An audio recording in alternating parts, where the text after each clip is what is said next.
Bonjour les amis, il y a quelques jours quelqu'un m'a posé une question vraiment intéressante qui était mais comment est-ce qu'on fait pour tomber en amour avec soi-même?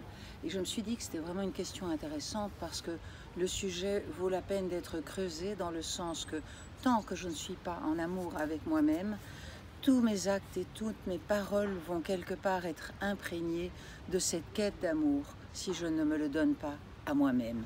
Et personnellement, un des grands désirs de ma vie, c'est d'arriver à donner pour donner et pas à donner pour attendre quelque chose de la part de quelqu'un d'autre, que ça soit de la reconnaissance ou que ça soit de l'intérêt ou que ça soit de l'approbation ou de l'appréciation. Voilà, juste donner pour donner. Et puis, j'ai lu il y a quelques jours aussi une phrase qui m'a vraiment interpellée et qui disait ceci: quand tu critiques un enfant, il n'arrêtera pas de t'aimer, mais il arrêtera de s'aimer lui-même. Et c'est bien de ça dont il s'agit aujourd'hui. Comment on fait pour s'aimer soi-même? Eh bien, j'ai des petites pistes. La première petite piste, c'est d'arrêter de ralentir pour se retrouver soi-même. Quoi que ce soit qui se passe à l'intérieur, on peut ralentir, peut-être respirer. Je vous propose qu'on le fasse une ou deux fois profondément maintenant, chacun, chacune de se retrouver soi-même.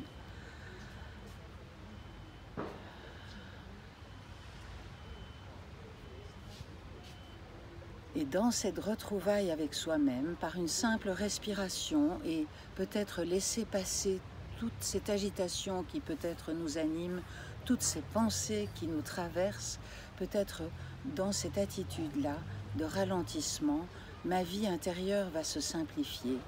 Et quand ma vie intérieure se simplifie, très souvent mon train de pensée ralentit. Vous savez bien, je vous l'ai déjà dit, que nous avons environ 70 000 pensées par jour qui sont la plupart inconscientes et en général pas très productives.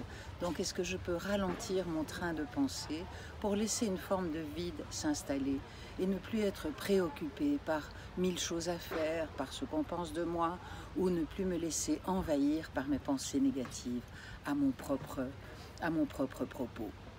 Voilà, alors quand je peux ralentir et laisser le vide s'installer en moi, que je pratique ça, ça implique que je laisse passer mes trains de pensée un peu comme des nuages dans le ciel.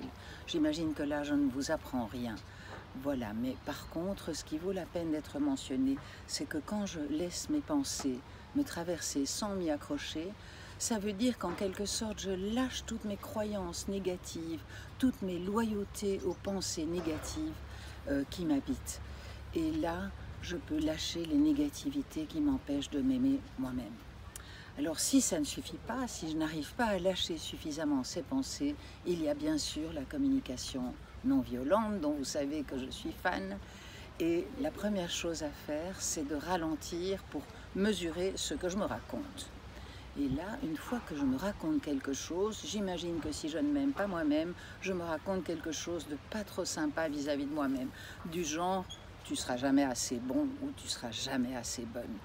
Alors quand je me raconte ce genre de choses par rapport à moi-même, plutôt que de continuer avec un disque rayé et de me rendre la vie misérable, je peux m'arrêter et me poser les deux questions magiques.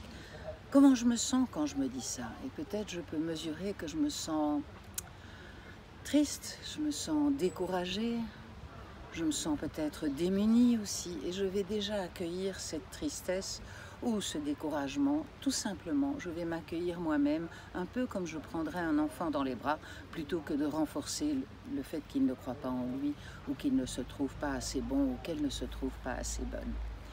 Une fois que j'ai accueilli mon émotion, mes sensations, mes sentiments, je peux me demander, mais au fond, quel serait mon rêve? À quoi est-ce que j'aspire? Et je vais pouvoir voir que dans la phrase que je me raconte, je ne suis pas assez bonne, eh bien, ce que je voudrais, c'est peut-être devenir assez bonne pour quelque chose. Peut-être je voudrais quelque part croire en moi. Et puis je peux me poser la question, ok, quel est mon principal besoin, quelle est mon aspiration maintenant? Et puis je peux peut-être découvrir que c'est un besoin de, oui, de me faire confiance. Peut-être si je me faisais confiance, j'aurais plus d'énergie pour accomplir les choses de ma vie. Voilà, ce sont des petites pistes, mais je crois vraiment que ce sont des pistes très importantes et très productives quand on les pratique. Donc je vous propose de vous poser cette question. Je vous propose aussi de prendre dans les bras les parts de vous qui ne s'aiment pas elles-mêmes et de leur donner le même amour que vous pourriez donner à un proche que vous appréciez. Et puis tenez-moi au courant sur l'impact sur vous. Je vous remercie les amis, à bientôt. Stop.